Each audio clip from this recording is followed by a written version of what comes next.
Wait a minute here. This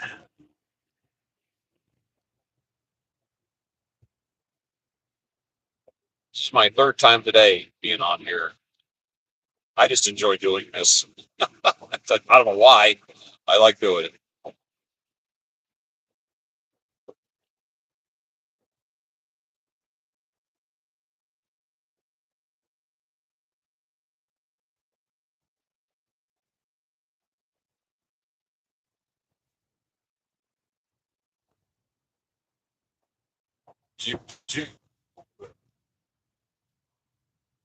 Motorcycle.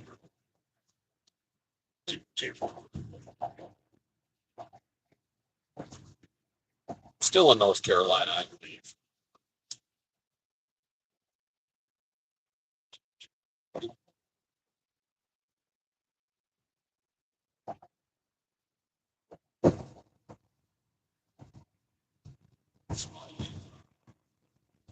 Will change.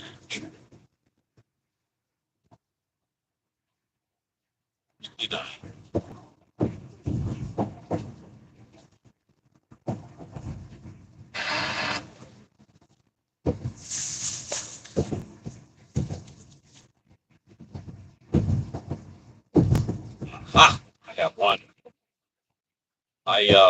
This is my third time today streaming because I enjoy doing it.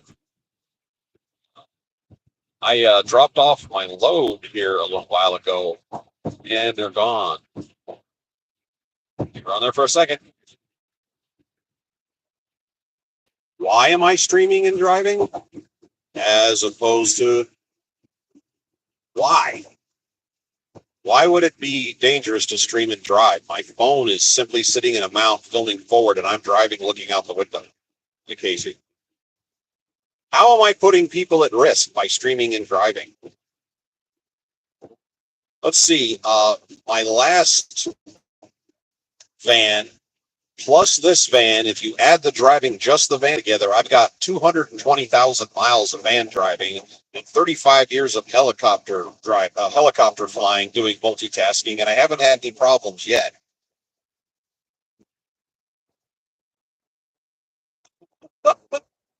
Wow. So my camera being here on the dashboard running, and this is dangerous somehow.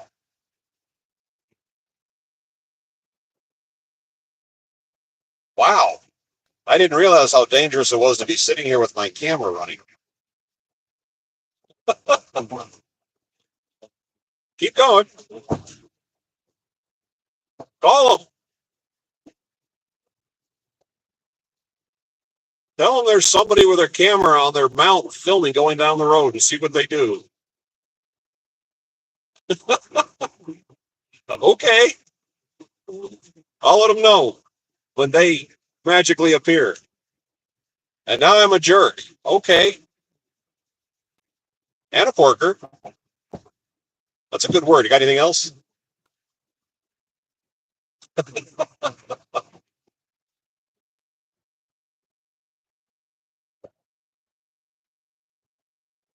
You know, when you sit up in these vehicles, you're in a truck or a van, you look out the window, about 75% of the people on the road are sitting there holding their phone in their hand playing with it. Passengers, it's about 100%. Me, my phone sits in the mount. Anyway, I dropped my load, dropped it off. It turns out this big electrical, whatever the heck it was not an order. It was a return. These people had inadvertently ordered it and were sending it back. And whatever I had in the back, the guy mentioned in passing, they run for the item cost $29,000. No idea what it did, but they put it back in their warehouse, and that was the end of that. And being that it's Thursday, you start to get paranoid about weekend runs, because if you don't get anything on Friday, you're pretty much out of business. You're going to be stuck over the weekend, standing there staring at the walls. So I waited. Before I even got to my destination, they got me a load for tomorrow morning, and I'm repositioning to go up there. It's a 100-mile delivery, something real short, putting me in a really good area to pick up a load later in the day. So by 10:30, 11 o'clock, I should have be back on the board. And it's only 120-mile delivery, and it's about a 80-mile reposition. So I'm going about 200 miles, and it pays about $250. So it's not a bad get up, and it's a short haul. So I am currently moseying towards a pilot slash Flying J that's in the area that I'm going to pull up in overnight, refuel, and do my thing. I have my bunk back because once I got that monstrosity out of here, I can fold my bunk back down, so I have some place to stay tonight. That's not going to cost me anything. I was having GPS problems. You get up in the mountains, and you can use cell phone GPS, but I use my cell phone for other stuff like this, and you can't be looking at Waze and live streaming at the same time. You got to have one or the other. So I use a dash mounted, the old school satellite GPS, and those satellite you always have reception. And my GPS started acting up. And it's new. It's only a few months old, and it started acting up. So I had to do a hard reset, go online, and do all kinds of research and all kinds of crazy stuff to convince it to start working. It's kind of frustrating. So that slowed me down a little bit. And now I'm back on the road and going back westbound on 40. It's taken me to Asheville up here that I'm turning north and getting up on 81 somewhere. Going to be spending the night up there, see what's in the area. And while I'm cruising along, I like to read the signs. And if I see a museum or something that looks interesting, I will stop and with them. I like going to museums that have industry, history, and like military or aircraft or something like that. And I was late the other day. It was like 7:30 at night, and I went by a museum, and I didn't see it. The sign was for it in Kansas, and it said Air Combat Museum. And I'm like, oh, I want to go there. You're the reason my rehabilitator overdue. Okay, I'll take your word for it. You have a lot of free time. You notice I don't text on here. You are literally the only person I've seen on a live stream come on here and throw a fit. I had 8,500 people come through this morning, and you're the first one. Whose life is being risked right now? I got to ask, who exactly is having their life risked? Are you seeing something here I'm not seeing? I mean, come on, go put on your tinfoil hat and go someplace.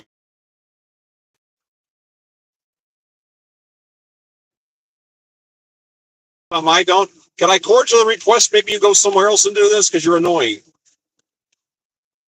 Oh yeah, being broke isn't fun. All right, you keep typing. I'm done looking at you. I got someone trying to sell something. No. Anywho, this is the backside of the Appalachians, what you're looking at here going the other way. And the sun's up. The fog officially burned off. So this is what we have left. We got 37 miles to go on this one. And then we're going to head back north.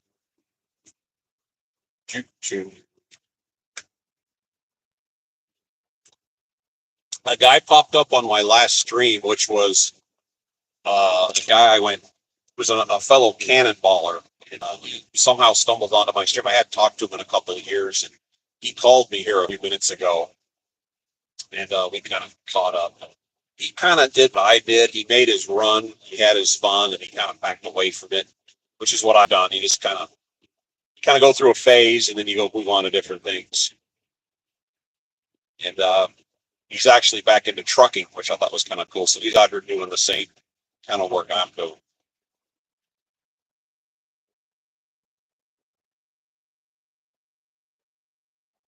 But I hadn't talked to him in like 2 years, 2.5 years, and he still had my phone number. My phone occasionally purges phone numbers, but his was one of them, so I didn't have his number anymore. I've got some audiobooks in here I listen to going down the road, and I got a guy Flash. I'm talking about the Korean War, and it's kind of interesting. Most of the books written about the war are from a person, down in the ditches, which are my favorite books with somebody's, personal experience and what they went through and whatnot. This guy's digging into deeper things, deeper angles. And when you look back on history, especially war, military history, you say, wow, look, that it's in hindsight, oh, that makes sense. That, obviously this was going to happen, that was going to happen. But when you're there in the moment, you don't know what's happening or how people are going to react and considerations that they take into account. And it's when you start really digging into it, it's like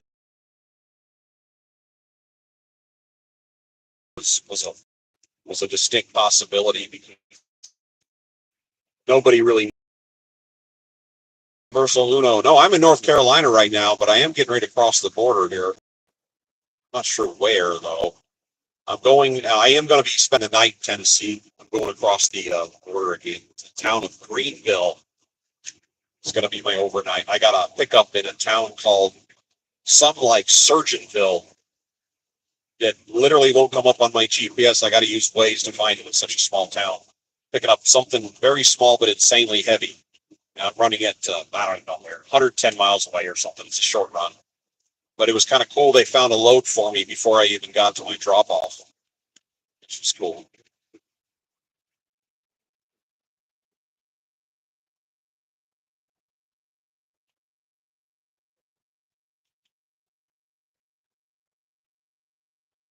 The trees here, if you look, the thickness of the underbrush, if you were to step off the road and go, you get paid. No, I only get paid when I'm loaded, when I'm running. If I get stuck somewhere for a day or two, it's on me. Yeah, that's one of the problems with this line of work is you're away from home and you're only making money when you're moving. And I have had weekends where I've been stuck, and now that I streaming and video and stuff, I go find museums and you got to find something to do. But I prefer my favorite drives are weekend runs where you pick up on a Friday and have a Monday delivery, and that's what I'm hoping happens tomorrow. Because I'll be dropped off by 11:30, and I'm in a core area. Is I think they said it was Jamestown, Tennessee, if I'm top of my head, and that's close enough to the core where I can get a load, hopefully get a weekend run out of it.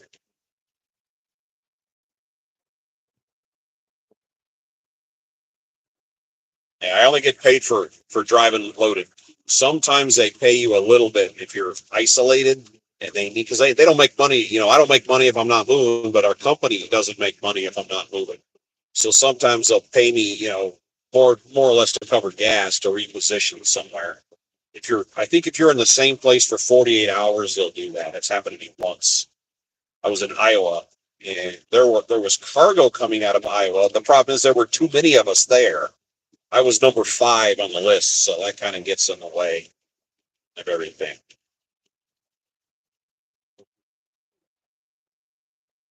So I pulled into your favorite place and mine, your favorite place in the whole wide world, Wally World, and I bought some fruit. Oh, I need to get. I'm running out of 2 minutes. Need to get 2 minutes. Anyway, I whipped in there. I got a said hi, Paul Snowcloud. Said hi, hello from McKeel. Where's everybody from? I know where some of these guys are from, but where's everybody from? I'm always curious to know because I keep getting people from the other side of the planet, which I think is cool. The most unusual person that's ever come on here, it was from Alert. Alert, Alert Canada. And I would where's that? If you get out the map and look it up, it is on the northern tip by Greenland. It's a military slash weather outpost. And if you look up Alert Canada and find it on a map, you're way inside the Arctic Circle. South Carolina. Well, I'm right next to you. I'm in North Carolina as we speak. I'm getting ready to go back into Tennessee, though. I just did a drop over here at Morganton, which, by the way, is a beautiful town. Anybody's bored. They got a really neat downtown area, historic home district. I know because the GPS ran me all through town. I was zigzagging, but absolutely gorgeous little town to drive through. A lot of trees, rolling hills, steep neighborhoods and stuff. Had a lot of personality.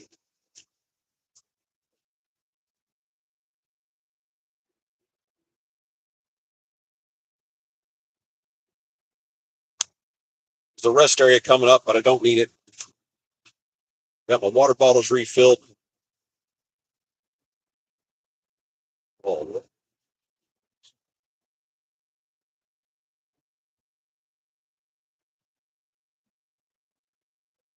oh, there he is, Deathclaw Jedi.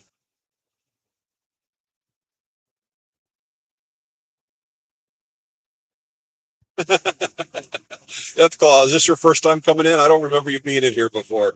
You're like the number one guy that comes on my page and says stuff. And I'm actually getting jokes off of people. Second time, okay. I get I got people on here telling jokes that I've actually stolen and reused. Some good ones.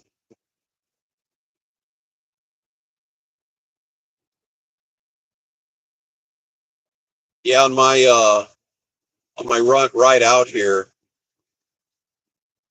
uh it's we got broken overhead. Muhammad Omar said hi. What's up? What's up? Muhammad, where do you live? Where are you from? All right, that it seems like I have a fake memory of seeing your name on here, but it's hard to read this going down the road. Came from, it's kind of hard to read because it's really tiny print. My phone sits kind of low on the dash, so it's awkward to read, especially in this lighting. But this is beautiful weather out here, showing 90 degrees. It's not humid, thank God. And we get to motor along here and look at the scenery.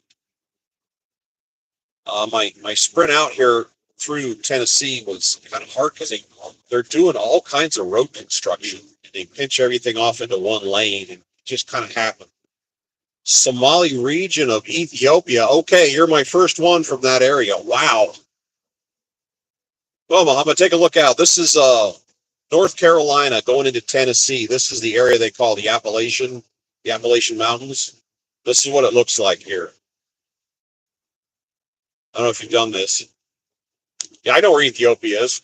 I've been to the Middle East a long time ago. That's kind of cool. Well, this is what it looks like. Now, the route this has taken me is not the way I thought it was going to take me, which was through the mountains, which I probably couldn't have streamed up there, but I was kind of hoping it would take me a little more scenic. But this isn't. This is just the interstate right here. You can still see the heavy trees. And the deer around here are not scared of people. They'll come right out on the side of the road and stare at you when you go by. Little bitty ones.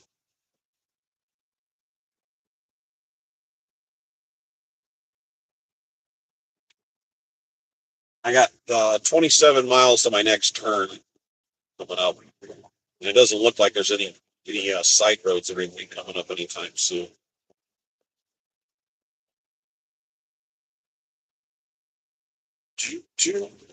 Uh,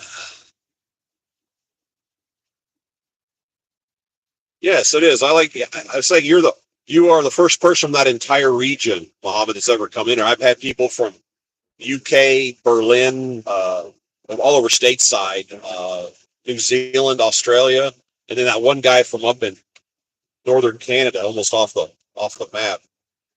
But yeah, I like to know where people come in. And I did a one of my first night runs I did. I was running Detroit to Toledo, Toledo to Detroit all night long. You're just taking one pallet as fast as this company in Toledo could make whatever their product was, a car part. And I would just go back and forth. It's 90 miles each way. And I just, for giggles, I streamed at 11:30 at night local. And I had a dump truck load of people up here on this channel from all over the world because the time zones are backwards. And it didn't even dawn on me that anybody somewhere else would be tuning in just to watch, see what's going on. And that caught me off guard. But I'm glad I did. So now I know that any time of the day you flip on and you have something to look at, people are going to join in. And I think that's kind of cool. The sun's kind of in our face a little bit. So but this is it. This is the heavy trees and whatnot. In the fall time, this stuff, I've been through here in the fall, the trees are gold, yellow, and some are brown, rust colored. It's kind of cool looking.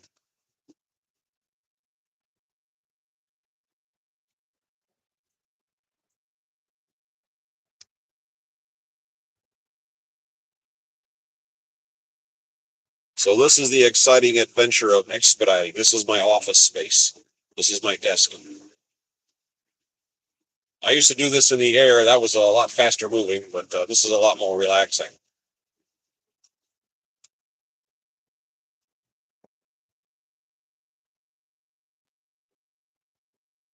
You're a Hollywood actor, bud.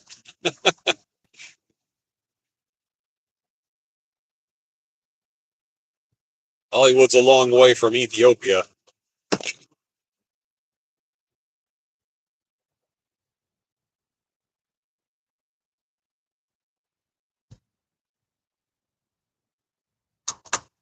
All right.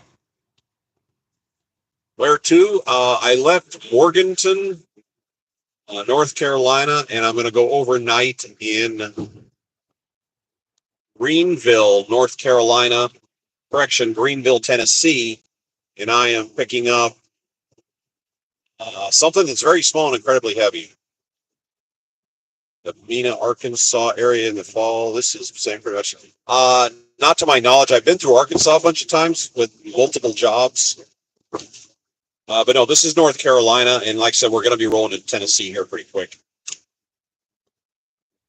But I've been cross country in Arkansas a million times. I don't know exactly where I was on the map. I stayed in the creepiest rest area in the world in Arkansas. Again, don't know where I was. But the place, you could park in the front, you could park in the back. There wasn't a single light in the backside of this place. I mean, a serial killer could have walked staring in your window, you wouldn't know he was there. It was completely blacked out. And at the front, there was exactly one big overhead light, and I parked my van directly under the light to hide out. I was not happy being there. It just kind of had a creepy vibe to it. Looks like New Hampshire. I don't think I've been up there. I did load into Connecticut once, and that's years ago. And then I went right across the border into Maine. I mean, like right across the border, and I was by the water, and I videotaped the water and the ocean and the rocks and stuff. I thought that was kind of fun. And then when I left, I zigzagged over and got on, I think it was on a toll road. And the guy running the toll booth is old school where you pay the guy. His accent was so insanely thick. I started laughing. The guy said, I don't remember what he said, but I started laughing. It was like almost like a cartoon character. 30 miles from Omaha State Line. I may have gone through there by Mena. That's where all that drug flying was going on back in the 80s out of that area, the Mena Airport. Big time drug smuggling operation was based there. But I may have, but I don't remember. I haven't been to Arkansas in a while, but remember, this is my second foray into expediting. This is the one I'm going to do until I retire, as long as the world doesn't change too much. Yeah, you've seen that. They kind of made a fictional movie about it called American Made. Had Tom Cruise in it about drug smuggling, and they were out of that Mena airport. That was where that operation was stationed.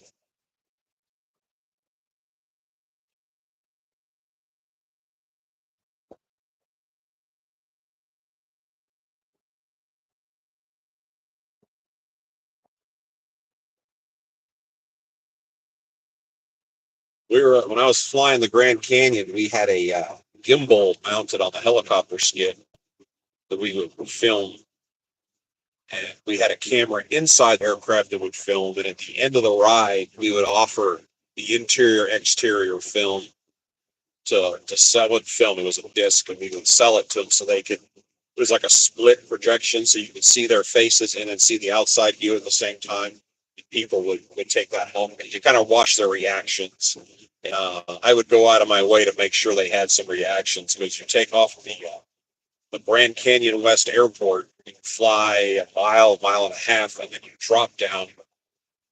What's called, I think that one was called Eternity, the drop off. So you're flying just above the ground, then all of a sudden the ground falls out.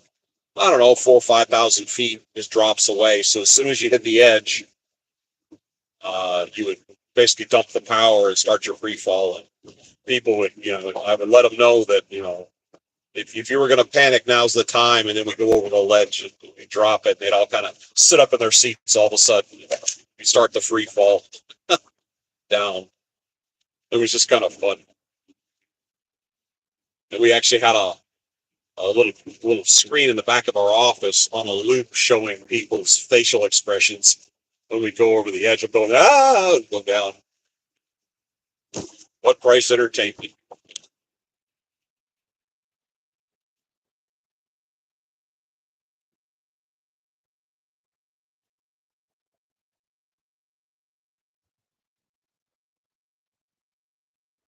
New Hampshire, yeah, the whole New England area kind of has a vibe like this. The trees and the hills,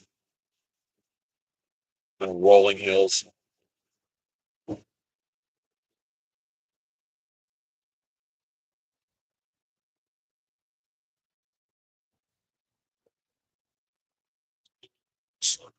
There's a couple of places up here. It's actually pretty steep. I think we're entering it right now. It's going to start going up a hill. We're doing a hill right now. Yeah, the van's dropping gears.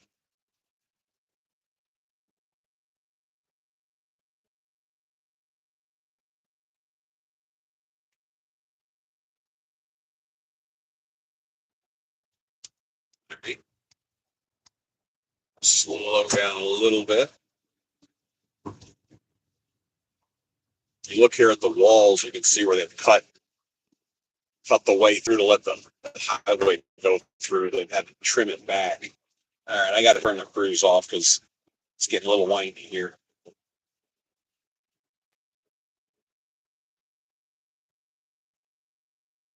Shot National Forest. I guess we're inside a national forest now. Okay.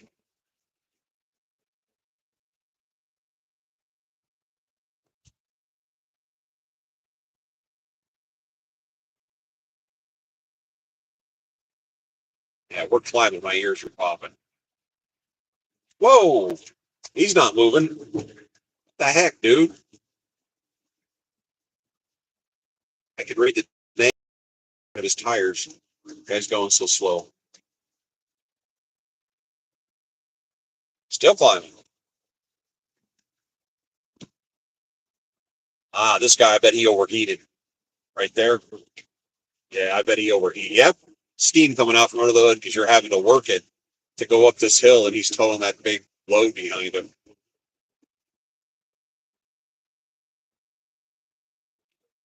Still climbing. Still popping the ears.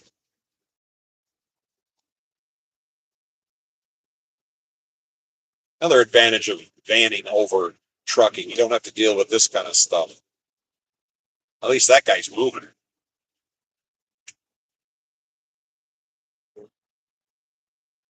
See all the rock right there? How they had to cut all into this to make this work. They started building the interstate highways in the 1950s. There was a section in Colorado I know of blowing up that wasn't done until 1992. And when I was a little kid out in California, they were building the interstate highways all over the place. And I remember them being under construction. And one of the funny stories I have from as a kid is my dad was an airline pilot, and financially, him and all his friends moved the barriers and got out there and were just letting the car go, having fun. And then when they went to leave, there was a highway patrol car sitting there. They pulled through it, and the guy got out, opened the door, told my dad to get out. He got in, and then they said, "Let's go again." They went racing back down the highway, came racing back, and then went to the exit. He said, "No, put the gate back up, but don't do that again," and left. Oh, okay. That was something I had heard about here. So, man, we're still climbing.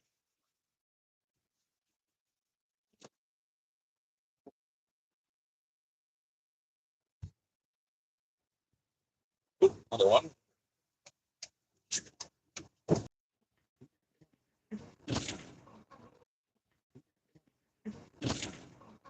Yeah, my reception's coming and going. Sorry about that. Don't go driving after drinking. Drinking and driving, that's not a good thing. That's kind of fizzled out. But in the 80s, I remember that was so common, it was ridiculous. But people have pretty much gotten away from that more recently. Okay, top of the mountain here. Here's the part where I kick it in neutral. I know I'm not supposed to. I'm muting. If it gets going too fast, which it's probably going to get going too fast, so I'm back in gear and I'm going to let it ride the transmission down the mountain. I've watched big trucks go down these long mountains standing on the brakes, and if you overheat your brakes far enough, you can actually glaze them over, and they don't work once they get glazed over from heat. You have no brakes. Back to coasting.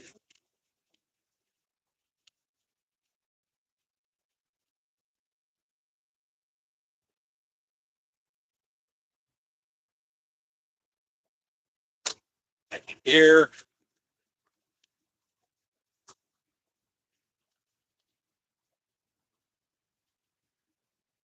Whee!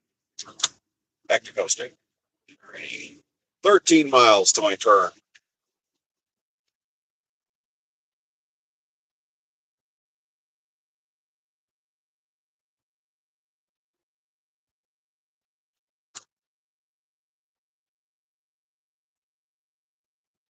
Hold on a second here.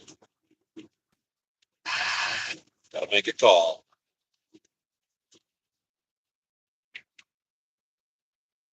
Hey there, eastbound. You got a highway patrol, exit 65. He's hiding on the overpass, watching me from the rear going by, so look out. Well, what he's doing, but it ain't good.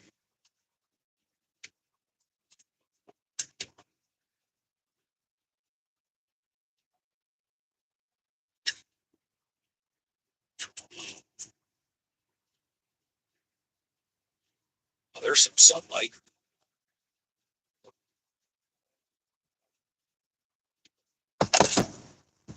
You know, the kind of entertainment they have when you drive on the roads are like totally different from when I was a kid. Back when we were young, you had to sit there and stare out the window at nothing. When my kids were little, they had a pop-down DVD player with a headset. Keep going while you're going down the road. Now everybody has their phone, put in their earbuds, and listen to music, watch a movie. It's just so different from way back in the day. Like we were riding around uphill in the snow both ways barefoot.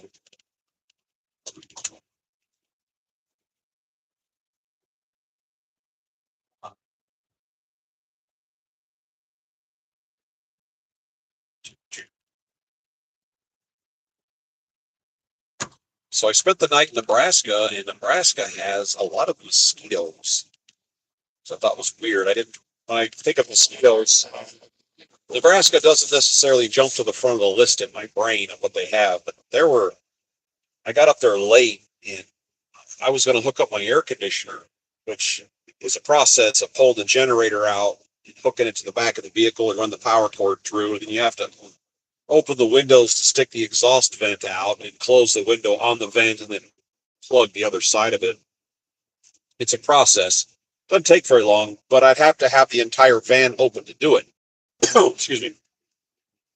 And with 10 gajillion mosquitoes flying around, it didn't strike me as being the most profitable idea. So I had to use the van AC for a while before I could just turn it off and go to sleep. But yeah, it was a rough situation because I'm looking around. Why are there mosquitoes in Nebraska? That's like a swamp thing, isn't it?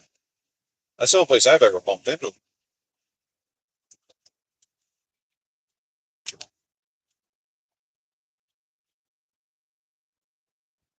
9.5.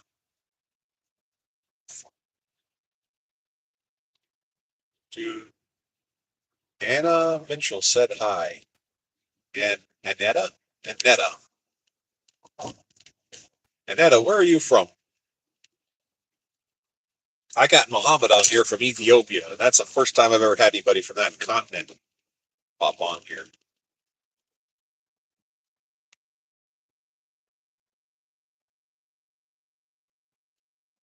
I was hoping this was going to be the windy road through the mountains, but it didn't work out that way.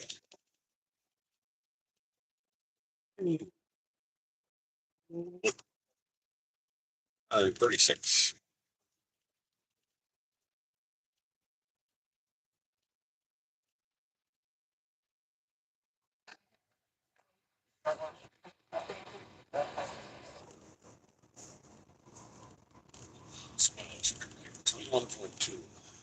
Yeah, that hill. Mean overall or right now, William? Yeah, I'm just doing a kind of a reposition. I'm going. I left Morganton, North Carolina, and I'm going up to Greenville, Tennessee, which is like 100 miles or less. And I'm going to overnight, and I got a load for tomorrow in that area, going to some other place in Tennessee. It's just short haul. And what's nice about the short hauls is they don't pay you by the mile; they just pay you a flat rate, and it usually turns out to be pretty good. So between the deadhead over there and the short haul, it's a little over $1 a mile, which is decent. About to pass your house. You want me to wave? I can do that.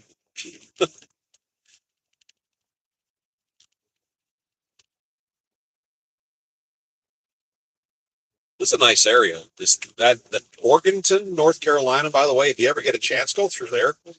Go into the town, drive around. It's just really got a nice vibe to it. It's got steep roads in these residential neighborhoods and really nice houses with big yards. It's just a nice setup.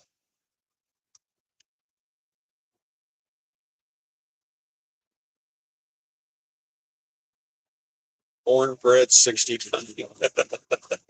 That's cool.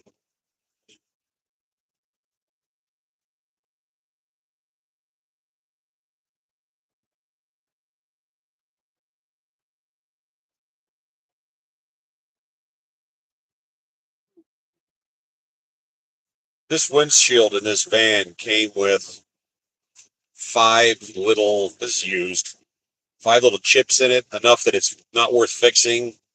But I didn't replace the windscreen because I figured it's just going to get more chips, and what's the point, because of this job. But those chips are still there, and I haven't picked up any new ones.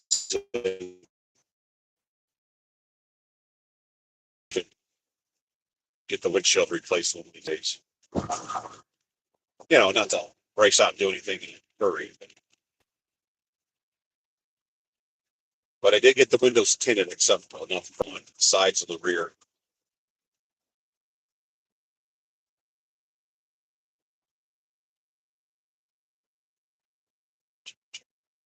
5.9 miles. What does this look like? What's going to happen here?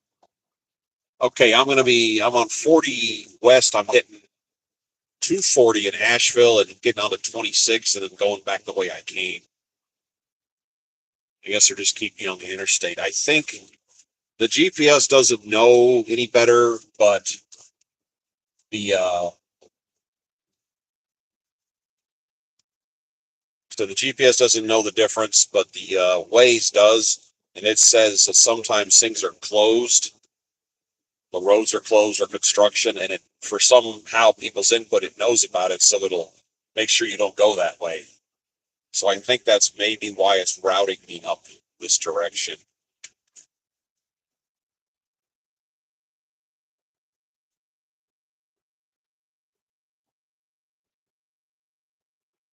Oh,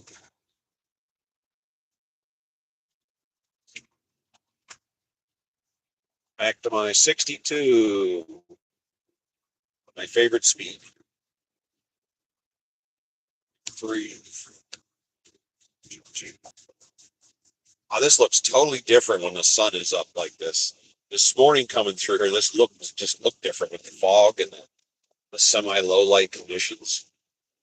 It has a whole different feel to it. A hell of a lot of cars on the road too. I'll have a smooth ride and save save a trip. Yeah, all right, cool. Yeah, yeah. I'm going to pair up. If I see something interesting, like a museum or something that catches my attention, I'll stop and look at it. But generally speaking, I'm just trying to get up here where I can set up and go lay down because I slept okay last night. I actually had a hotel room because again couldn't get at my bunk, and then they called me at 6:20 in the morning. Oh, where are you? Leave me alone. I need another hour of this. So I'm going to get a chance to kick back, and relaxificate, and move everything around the van because it's kind of getting torn up here with moving everything to make it to fold the bed up. You have to move a bunch of stuff. Is that a no? I got a guy coming by on a motorcycle here. I thought it was that's a Goldwing. Oh, it's a Beamer. Hold on. Oh, that's the Honda, the new Goldwing right there. Something weird about the new ones, they have an automatic transmission, which I don't know about that on a big bike.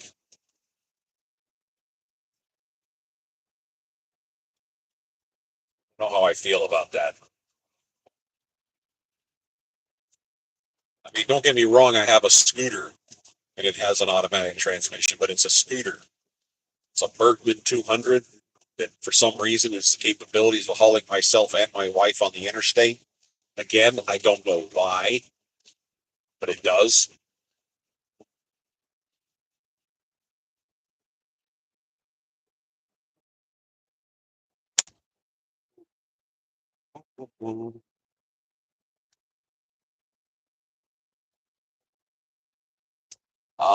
Earlier, I was streaming, and it just so happens that my mother, who's nuts, was on here watching. So when I come off, my mother calls me and has commentary on what I said or didn't say or mispronounced or needs clarification or whatnot.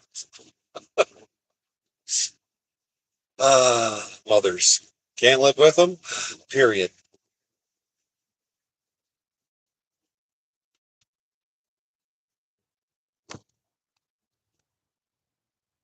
Oh my God. So I don't have the van set in tow mode anymore, which is for heavy weight. I got it back in econo, which I don't know if it makes the slightest bit of difference cruising down the road, but I know in town it helps apparently with how it delivers power. Blue Ridge Parkway. Huh.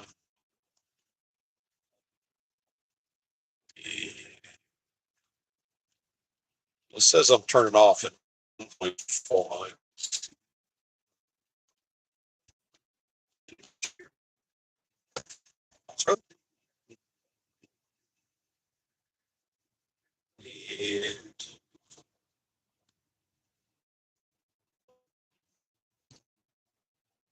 Asheville city limits.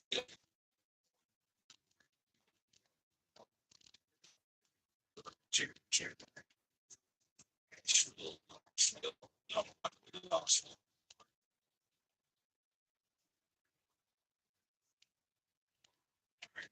Turn. Thank you, Mr. Jim. Yes.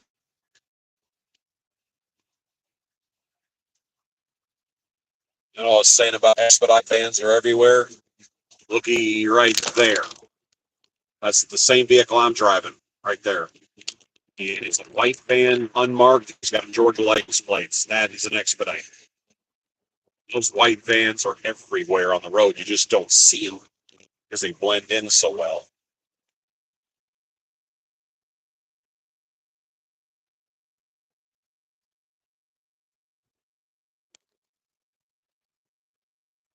Our company just happens to, the company I drive for just happens to put logos on ours. That's how you can tell, but a lot of these companies don't for some reason.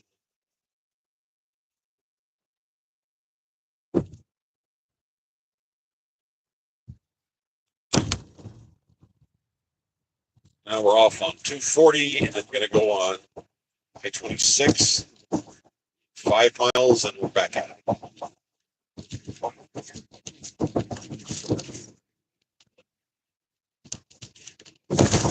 I use an app on my phone. You've probably heard about it on the advertising. It's called Upside. And Upside can save you money on gas, but you got to kind of compare notes because sometimes they'll say, oh, gee, it'll save you a dime a gallon. But if they're charging you 25 cents more than the next guy, it's not worth the hassle. So you got to kind of read. Don't you do it. Don't you do it. You got to kind of read between the lines. But what I like to use Upside for out here on the road is, I got to get something to eat every once in a while. While you're cruising along, I don't know what restaurant is what. So I open up the app, but I just kind of look around and see what kind of restaurants, and if a name pops up that I've never seen before, you can click on it and see, what are they offering. And you may have heard of Panera Bread, which I've heard of, I've never used it. And at times, Panera Bread is given 35 to 40% kickback on your purchase. So that entices me to go, well, I can absolutely try that. Or maybe it's 15% or 19. There's no pattern to it. The most I've ever gotten back was 42%. And that's to draw you in. And if you continuously use that same place and use the discount gets smaller as time goes on if you're eating at the same restaurant over and over again. Because they figure they got you trained to go there, which at that point they do. But I discovered a company that I'd never heard of because they had like a 28% off. It's called Noodles and Company, and it's not everywhere. It's in different states. It hasn't made it to Texas yet, but Noodles and Company makes a really interesting pasta dish. Not real heavy. Uh, High quality food, tastes good. Not a heavy meal, but if you're out and about and you can find Noodles and Company, give it a whirl. It's just, I was really surprised. And the stores are very nondescript and they're very small. It's not like a big vainglorious restaurant. It's a little bitty operation. I'm trying to get around this guy. Hey, look, it's the activity bus. I've ever seen a white school bus before. All right, moving over. Here we go. All right, back to my lane. Yeah, if you're out looking for someplace different, if you have the upside thing, you're in an area you've never been before, click on it. Well, you're going to go out to eat anyway, if you have to. And if they're offering you, give you money back on the purchase, why not? So that's how I find weird restaurants. Kind of gets me in an area to look around. And usually, not always, but usually restaurants are in clumps. There'll be a group of them in one area. So you may get there and it may not turn your crank, but there may be other things there that may do so. Well, that guy's working it. Whoa, whoa, whoa, whoa, whoa, whoa, whoa, whoa. Wait a minute. Is this a traffic light? This is a traffic light.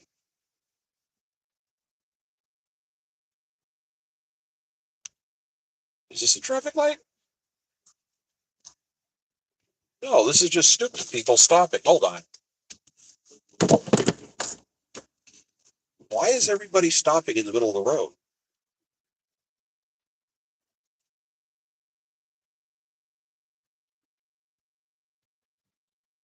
Yeah, that doesn't make any sense. That line must be very popular.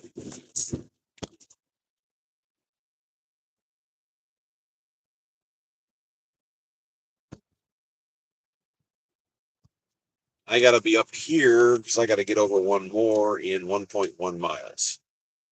I'm going to do this.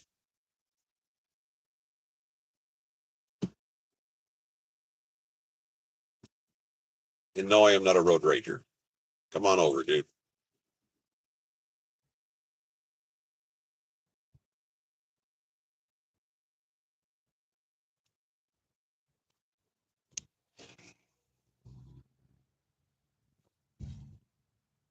I consider myself one of the more non-excitable drivers on the road. Too old, I'm too tired. Get off my lawn, the usual stuff. It is time we got.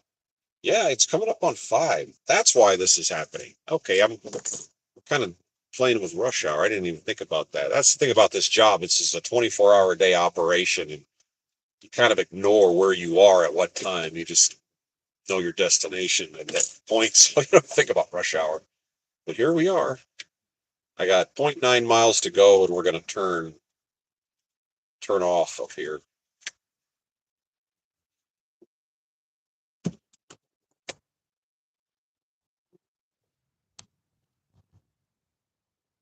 West 26. Yeah, that's me. Use right lane.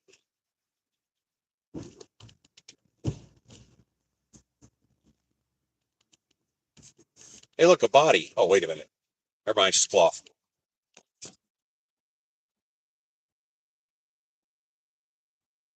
Visitor information. Ashland.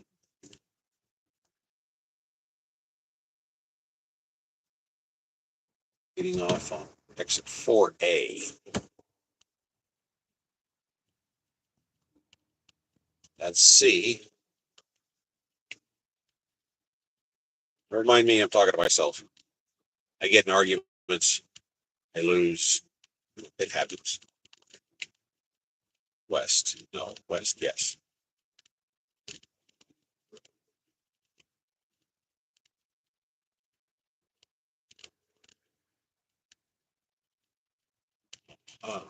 I see you got the town with the trees in the background. You got the mountain. That looks kind of cool. This is an old school footbridge right here. That is old school. Wow.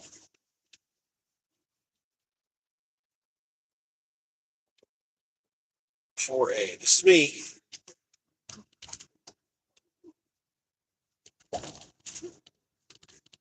Slowing.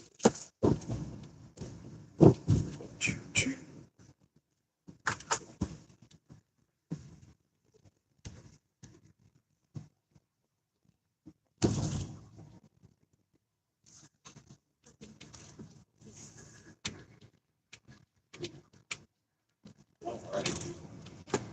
Looks, at least we're leaving town, which helps.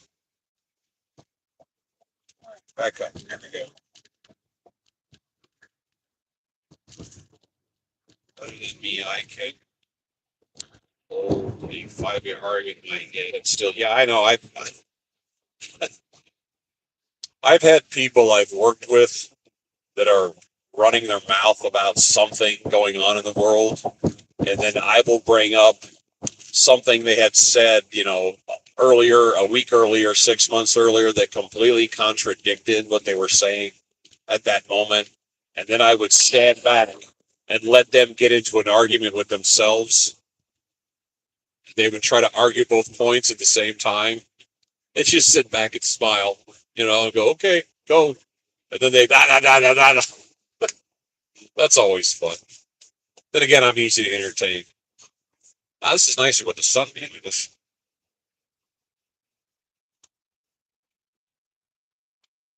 Got to go up here, and where am I going up here? Greenville. Greenville's this way. I like the trees.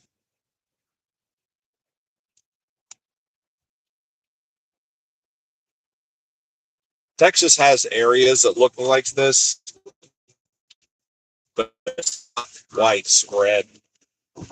There's just chunks of it. You have what they call the hill country, which is rolling hills and like rocky outcroppings, and it's more of a desert landscape. It's kind of nice. But we have bits and pieces of a lot of woods. It just depends where you are. But this whole area is like very consistent, heavily wooded, which is nice.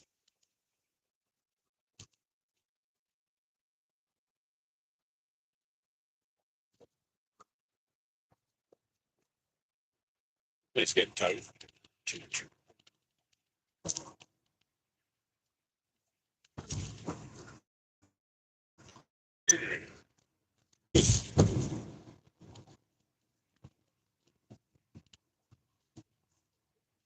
Okay, 14 miles to come up here. All right, no, that's 14 miles, and I gotta turn off restricted. Oh, yes, I get to play with this going down the road. It's mine. So it looks like it's going to start zigzagging us, which is what I wanted through the woods and stuff on maybe a 2-lane road, which those are way more fun to look at than this. So let's see what happens. I'm looking at the GPS trying to interpret this. 13, 25.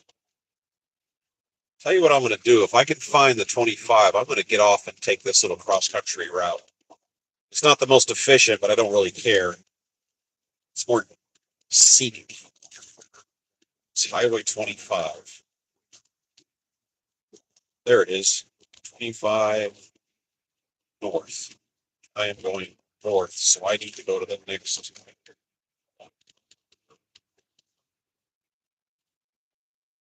Oh, let's see what happens here.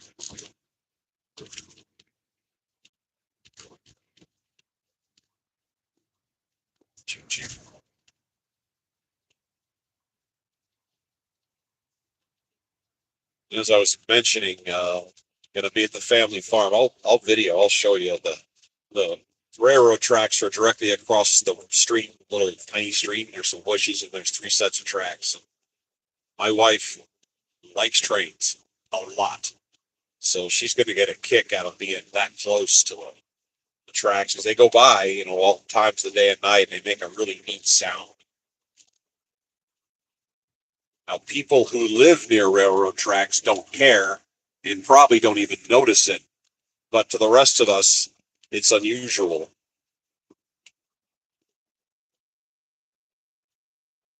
Real. Stovetop cooked pork sausage. Hey, go for it. That's also one of the plans. We're going to be doing the barbecue thing. When I get to my cousin's, I said, just show me where the grocery store is and I'll go grab the steaks. We're going to cook out. Again, I'll show you videos of this when it happens. I'll video. This will be this coming week. Not this weekend, but I guess next weekend. I pick her up on the 22nd, which is Friday. So Saturday or Sunday we'll be doing that stuff. That's the plan, at least. And my cousin's son, I guess he's my nephew, he's getting married on the 16th of August, which is, holy crap, 2 days from now. I've only met him a handful of times. They're going through a wedding, so they said they'll be coming down off of that, the hookup for that. And both my cousin and his wife are coming off the flu. He was knocked out for 7 days. So 7 days, lost 19 pounds. He said, tank dry, just nothing there. No, no energy to do anything. And he came out of it a couple of days ago. And she was just coming out of it when I called the other day. So thank God they're on the backside of that. Truck traffic am I coming up on it yet? 25. Like I said, if I can get 25 to pop up, I'm going to jump on it just to drive across country. And I don't know if the exit allows me or not. We're going to find out in a second.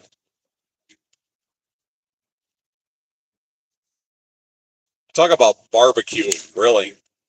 In other parts of the country, the phrase barbecue is a verb. They say, we're going to go barbecue something. It's an action. In Texas, the word barbecue is a noun. So you don't say we're going to be barbecuing something. You say we're having barbecue. And everybody knows what that means, what's going to be involved between the meats and the porks and the chickens. You just know what it is. We're having barbecue, and that's all you need to say. You don't have to describe what it is. It's just the way people handle it. And there are some really fun YouTube videos about that.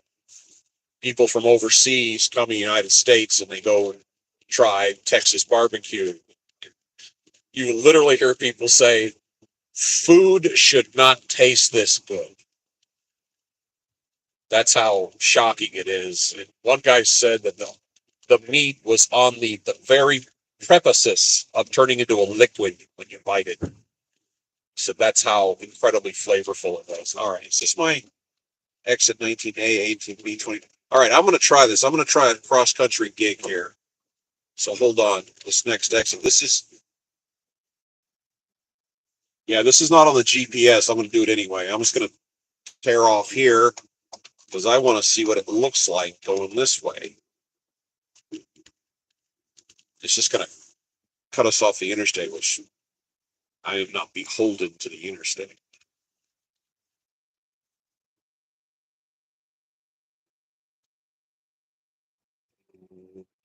Go to, is it adjusting?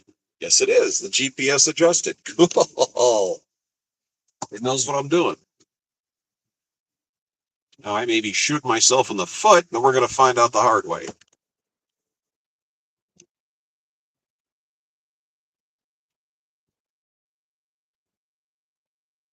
Let's see what this looks like. Like I said, I might be shooting myself in the hey, brother. This is Philip. Remember last night? Oh, yeah. Philip Sandoval. Yeah, I remember. Last night was fun. There was a lot of people on here. I got a guy, I don't know if he's still on right now, but his name's Mohammed. He's from Ethiopia. Aha! How about that for out of the box? Having somebody getting from that far away. I am en route to Greenville. Yeah, last night was fun. That kept me going, trying to stay awake. I didn't get over. Uh, I am en route to Greenville, Tennessee, a little bitty town up here. I'm going to hole up at a Pilot Flying J tonight.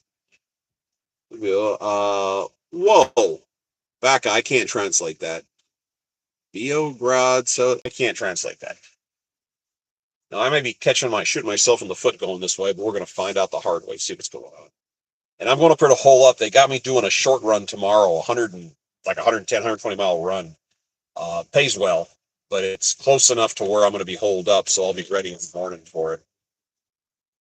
You are on your way. Oh yeah, you don't make money sitting still in these things, and I get bored out of my skull really fast sitting still. The one thing I do, if I get stuck somewhere, Belgrade, Serbia, you're in Serbia? Really?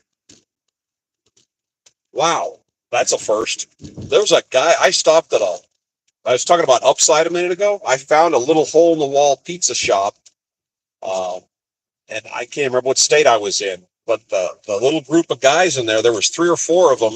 They were all in their 20s, and they were from Serbia. They all spoke really good English, but they had that accent, and they were from Serbia. And they had a pizza shop, and you could go and order a pizza, and there were all the toppings. And they say you can have anything you want on the toppings. It's all part of it. They said, load her up. They go, okay, cool. Let me try that, that, and that. And they would toss it on there. It was in a college town. I remember that. So you're never going to lose money in the pizza business in a college town.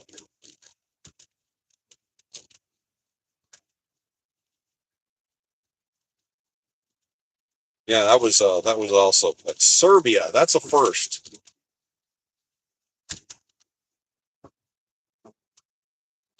A lot of you probably aren't old enough to remember this, but in the 1990s, they had a whole bunch of warfare going on in that area, and in World War One started in that area.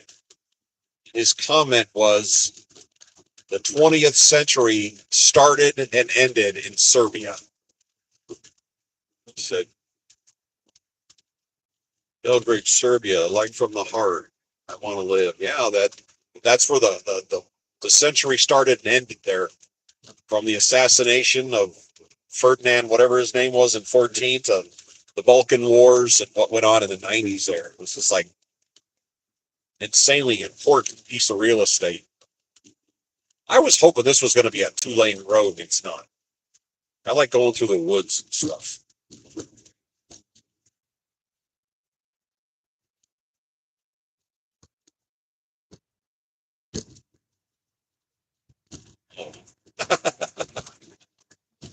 Are you in Serbia right now? Are you in Belgrade?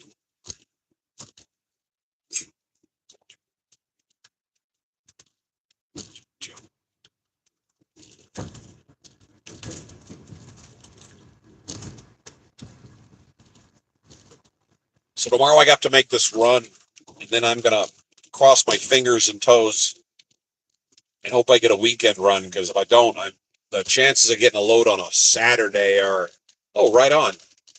The chances of getting a load on a Saturday aren't all that great, and on Sunday they're non-existent. So if I don't get a second load tomorrow after I drop this one around 11-ish, I'm going to get shot in the ass on that one. Then I'm going to be bored out of my skull, and I hate that. So then I got to go find something to do. Checking my oil here. I am at 28%. Well, if things get bad enough and I get stuck, I'll change my oil, and I will probably film that. Whoa. Because to show you the process, it's not that complicated. I don't want to dazzle you with my mechanical abilities because I don't have them, but I do have a little tool bag with some basics in it. Are you going to be streaming for a while? Live stream? Mr. Phillip, yeah, I am sure for a little while. I mean, until I get up here and I'm showing less than an hour. But yeah, I like to stream because sometimes something interesting pops up on the screen here. No, there people, like I said, I got people that come in here from all around the world now, which is fun. And they're seeing, a piece of real estate they haven't seen before. It's something different. Had a kid on here this morning from India, and he said their roads in India don't look anything like this. I mean, in town they're crowded, but out in the country, he said they don't look like this. It's just a different type of terrain and scenery. I think people are interested in. Stay alive and happy from the bottom of my heart. Great respect and love. All right, cool. Logs. Logs? What does that mean? All right, go for it, Mr. Phillip. Yeah, take care of business. This is just something you do when you have free time. Oh, there's some wooded areas. All right. 208 Greenville. Okay, I'll be here.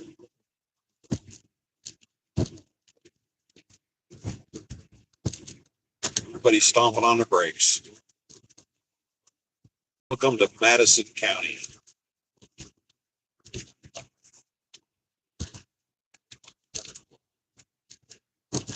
Blue Star Memorial Highway. Huh.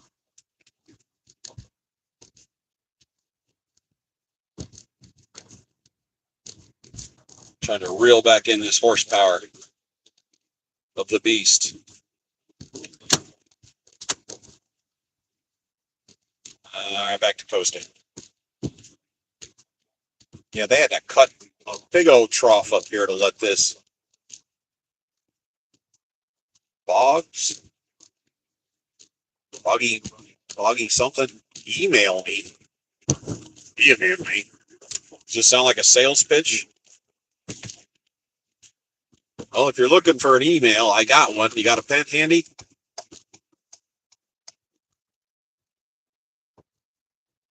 Boggy something. Let me know if you have a pen handy. I'll give you an email.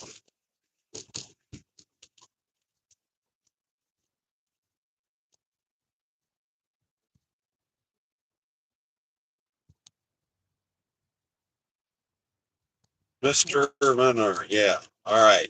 It's one big word. Scooter. Scooter. That's the first word. Second word is ninja. Ninja. Scooter Ninja at hotmail.com. I got old Hotmail email from 25 years ago I still use.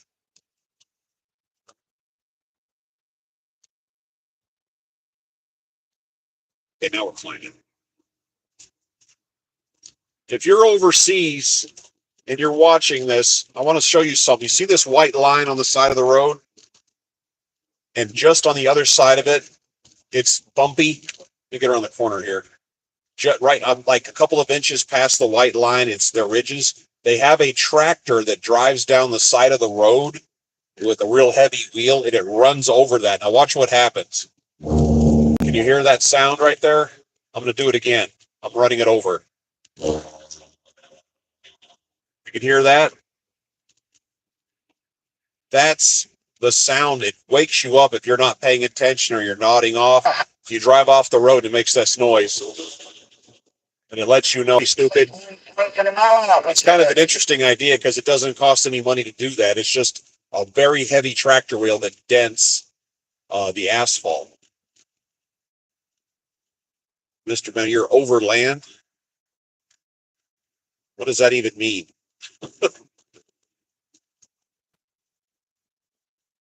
That's just an interesting idea that somebody said, because people do fall asleep driving or get distracted.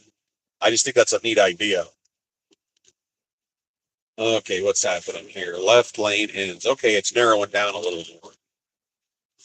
I'm coming up with the trees. No, not over the sea. What's happening here? I've never been down this road. That's why I'm asking, talking out loud to myself. Notice 2 truckers. No through truck traffic trailers next 7 miles. Well, guess what? I'm in a van, so yeah.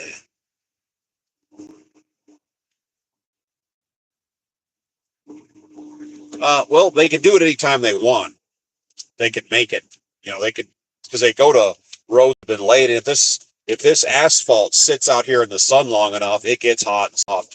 And I've seen the machine. It's a tractor with a gigantic steel wheel. They lift up off the ground and they go to wherever.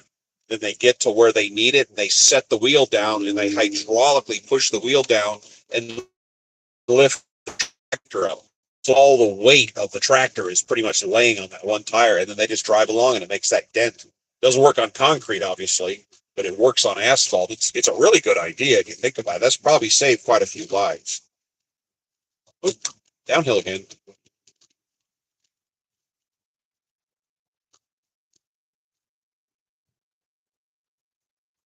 And slow it down.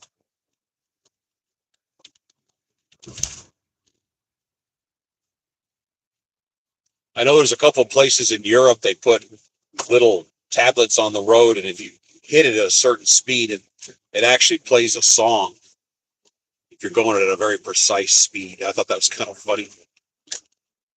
All right. Okay, you don't do anything, you don't pull out. Don't do it. Don't do it. Thank you. Sometimes you got to talk to your fellow motorists. Are you in West Virginia? No, no, I think at this point I'm probably into Tennessee. I was in North Carolina. This whole area, these states, comparatively speaking, are not that large. And this area kind of looks the same. Kentucky, Tennessee, North Carolina, Virginia. This whole area kind of looks the same. This is the Appalachians.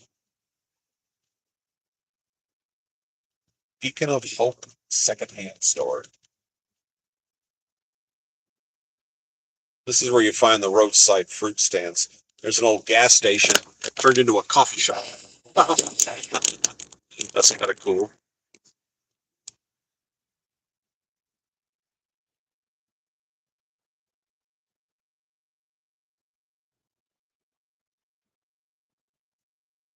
Full-time garage sale. There's a grocery store called Ingles. Never heard of that one.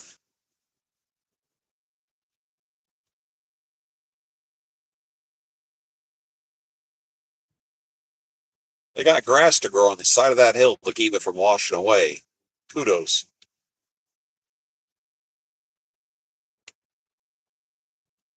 Here we go. Here we go. Now we are off the beaten path here a little bit.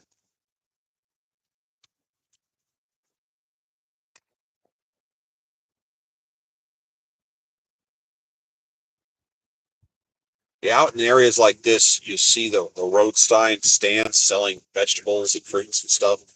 But in this particular part of the country, you'll see a lot of them selling honey, not processed honey or stuff from a mass production area, but stuff that's unfiltered. It's as it should be. And for health purposes, honey is good for you, and it'll give you anti-allergy benefits if it's honey that was produced from the hive within 100 miles of where you live, because the bees have a tendency to adjust their formula based on where they live. That's just some things you hear. Corn syrup, not corn syrup, the real deal, real honey. There's a lot of honey that's imported from overseas that isn't. It has a little honey in it, and the rest of it's fake. They've actually tested it. And like from China, they would import tons and tons and tons, and they started testing it. It wasn't honey; it was some kind of homemade laboratory garbage. So they cut off the Chinese from selling it, and all of a sudden, some little tiny neighboring country that has absolutely no history of honey making is suddenly selling tons. The deer getting ready to stream. Yeah. Yeah, these are the kind of roads I like driving on, where they're narrow like this. Sun's in the wrong place, but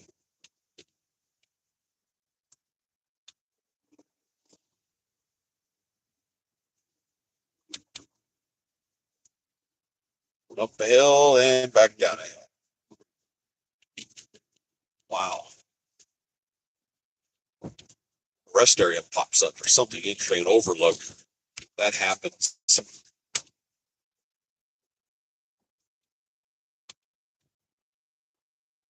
5 miles an hour. Seems a little brisk. Yeah, these are the roads I like to drive on right here. Little 2 lanes in the country.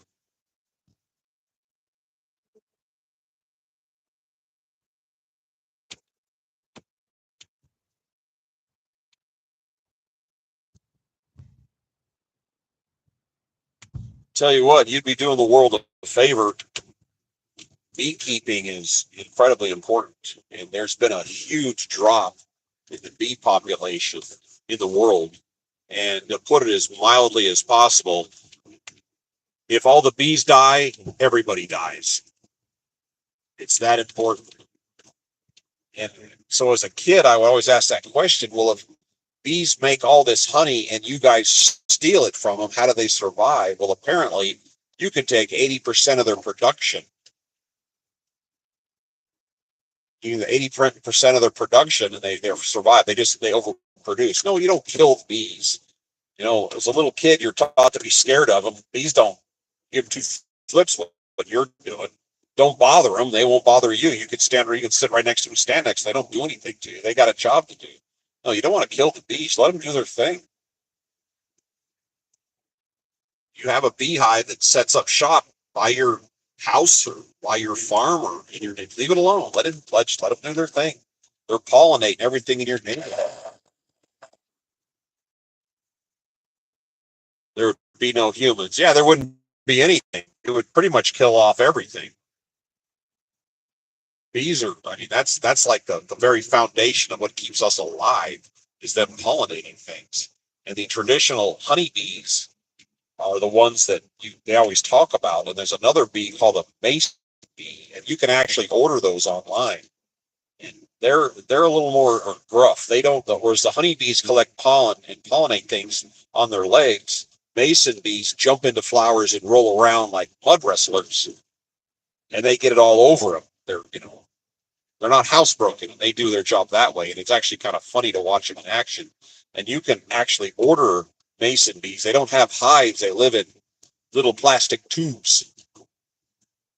It's kind of fun to watch, and they hibernate. And they come out and they go do their thing.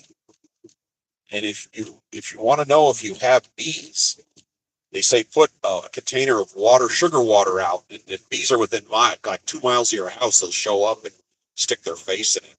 When many years ago, back in the 90s, when my wife was driving truck, one of the jobs she did was she delivered bees because they're so hard to find. And there were people that had beekeepers that had their hives. Hold on a second.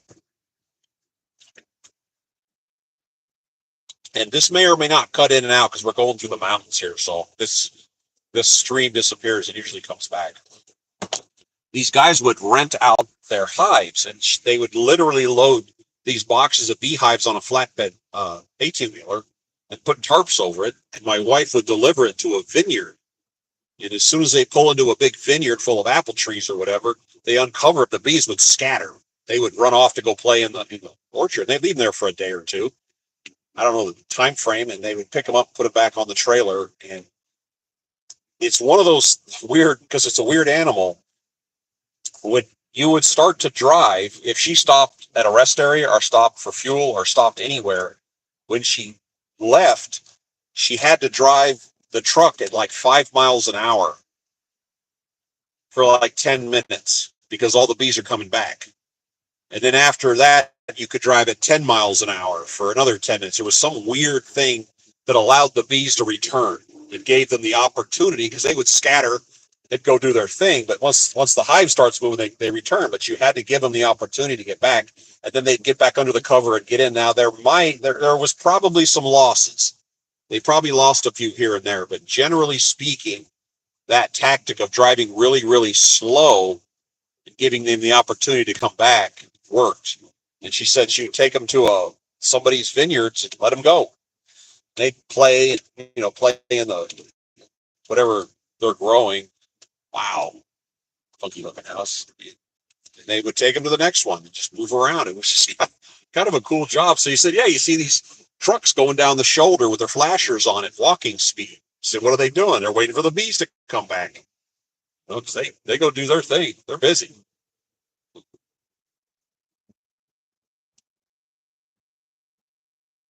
Off the right side, there's a waterway and there's a river down there, and it's a pretty steep drop. And there's some driveways, and there's people that have houses down there. I'm thinking you get one heavy rainfall, and your house is gone. I mean, gone. What a horrible place to put a structure. Go. Yeah, I like driving on roads like this.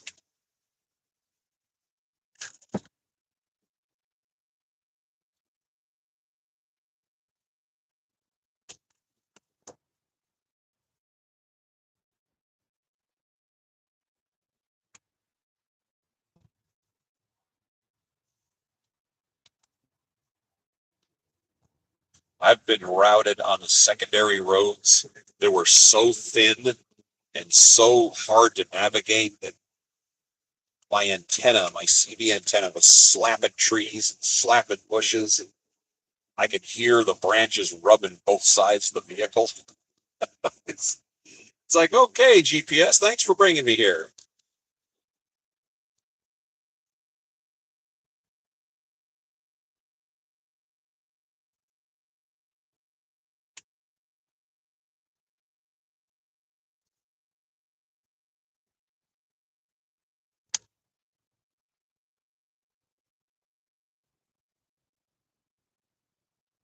Climbing, climbing.